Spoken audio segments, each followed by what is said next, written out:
Arestado ang isang magsasaka sa Palayan, Nueva Ecija matapos na mahulihan ng baril at bala.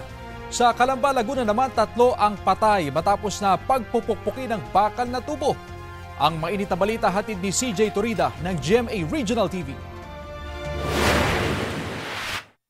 Duguan at wala ng buhay nang matagpuan ng 3 biktima kabilang ang isang senior citizen sa isang compound sa Calamba City, Laguna.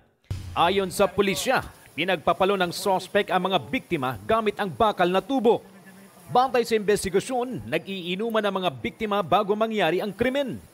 Kasama nila sa inuman ang ka-live-in ng sospek na tumatayo ngayong testigo sa krimen. Kwento niya sa mga pulis, tulog ang mga biktima nang pagpupukpukin sila ng bakal.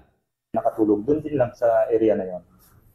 Nagulat na lang yung isang babae nung biglang may malakas na parang lagabog.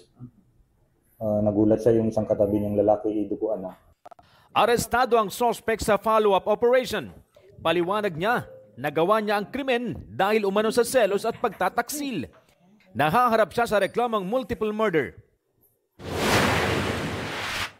Arestado ang isang magsasaka matapos mahulihan ng baril at bala sa Palayan, Nueva Ecija. Nangyari yan matapos salakayin ang kanyang bahay sa bisa ng search warrant. May nagtip umano sa pulisya na may itinatagong iligal na armas ang suspect. Nasa presinto na ang suspect na nahaharap sa paglabag sa Comprehensive Firearms and Ammunition Regulation Act. CJ Torida ng GMA Regional TV, nagbabalita para sa GMA Integrated News.